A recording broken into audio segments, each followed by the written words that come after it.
Hey fragrance enthusiasts and lovers, welcome back. It's Benjamin here at the Centaur Fragrance Channel, bringing you another interesting fragrance from a whole new brand. This one is called Loup.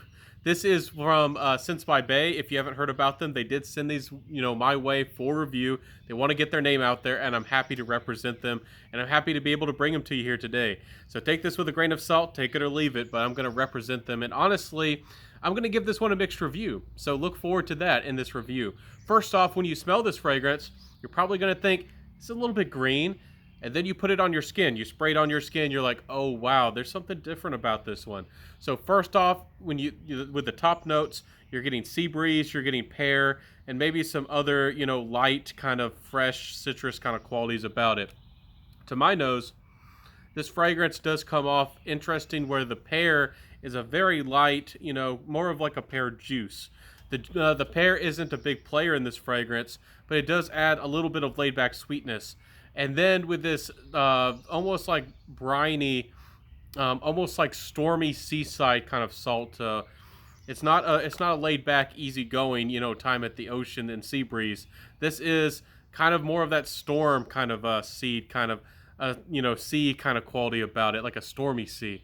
But overall, it's kind of strange in the opening to my nose. I've never, for some reason, that stormy sea quality, like in Every Storm a Serenade by Imaginary Authors, has just never worked for me. And I don't know why it is. Like if it's slightly green and all that, I don't know why. It doesn't work for my soul. In the heart of this fragrance, it has some ylang ylang, and I immediately noticed it. Ylang ylang is this interesting yellow, almost aldehydic floral quality, but yet it has almost a little bit of oiliness to it at times. But it still rises to the front of the mid, and I noticed that off the top. Then the angelica root is in the background, adding this interesting dynamic where it's kind of dry, almost like a white floral, but also maybe slightly bitter in its own dry kind of way, almost how like licorice can. So it's quite strange to my nose. There's some other florals going on, and there's a few other notes, but I really don't smell them a lot. In the dry down, there's some ambergris, and there's a few other notes, but what I really smell is kelp. Kelp, if you don't know, is another name for a certain type of the seaweed.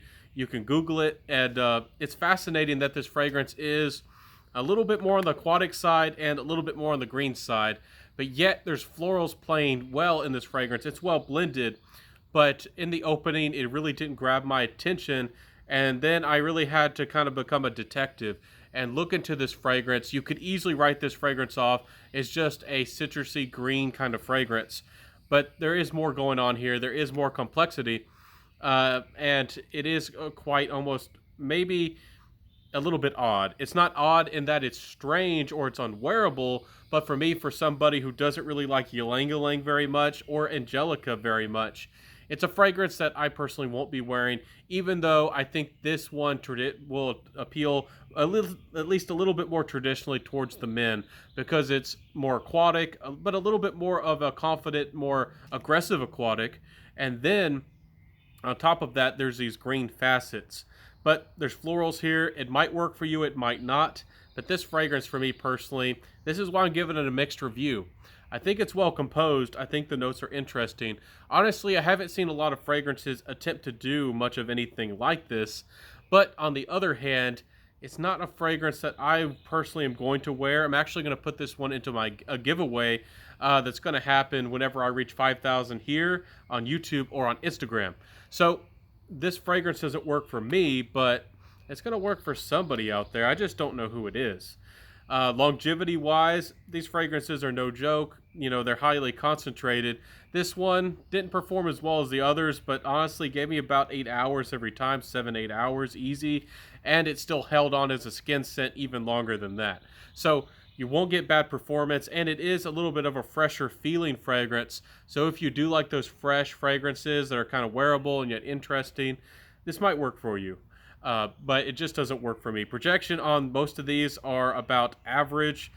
They do have a quality about them, though, that it's kind of dispersive, and somebody might just feel good around you or might feel a certain way, but they might not really think it's much of a fragrance, because all these fragrances most have this core quality about them that's like this fresh powderiness, and it's quite interesting in that regard.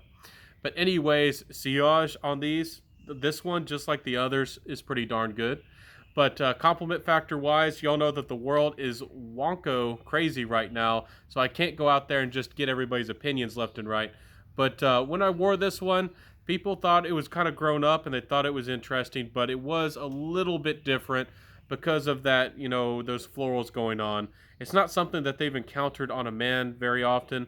Whenever I smell green aspects and heavy aldehydic, like almost like floral qualities in a fragrance, for some reason it always makes me think of a French gentleman, a little bit more maybe reserved but yet eccentric at the same time, like some guy who would probably keep to himself and probably wouldn't say anything, but there's a twinkle in his eye, and if you approached him or if he found something that caught his attention, he'd be very talkative, he'd be a very chatty guy.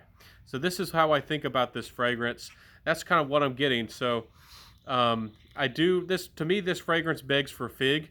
There's not any fig in this fragrance, but to me, that's what's going on, and that's what my heart yearns with this fragrance. Instead of the pear, maybe more of a fig, and maybe find a way to make the yellow, these florals become a little bit more wearable. At least in my world, I Ylang Ylang just never has worked for me as a note. I just can't. I can't take it. Maybe Frangipani. Frangipani works for me so much better. But, anyways, that's the compliment factor. For the price, with the compliment factor again being a little bit unusual, though again maybe a little bit more grown up, but yet a fresh fragrance. It's highly versatile. This might be worth your money. It's 1 ounce for about $60. To take that into perspective, this price per mil is kind of getting up there, definitely in maybe going towards the mid tier of niche territory. So you're going to have to decide if it's for you. I do think that these fragrances smell of good quality. There are synthetics used here, but they're blended and they're done pretty well. But again, this is one of the ones that it's going to be iffy. If you can get samples, I would encourage a sample.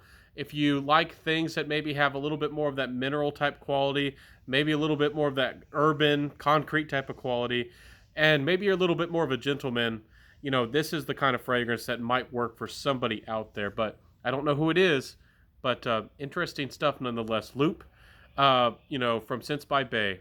Interesting fragrance. Let me know, do you like these styles of fragrances? Do you like heavy florals in men's fragrances? Do you like geranium? Do you like clary sage? Do you like juniper? There's some juniper in this fragrance, but I didn't talk much about it because I'm a big fan of juniper, and if you love juniper, you might want to jump on it. But I feel like the juniper was definitely added a base to this fragrance, but really didn't play it up. It really didn't really change the composition to a juniper-focused fragrance. And if there was a lot more juniper here, the florals will die down, and maybe there was some fig, and I don't know, maybe some cactus and some other notes that I would like. This would be a fun fragrance, but as for what it is, and it is what it is, it doesn't work for me. But I'll see you next time, everybody. I hope that you're doing well. I hope that you're smelling great. Be safe out there and be careful. Let's get that conversation started down below. And I'll see you next time, everybody. Have a great one. Have a good one. I'll see you next time. Bye.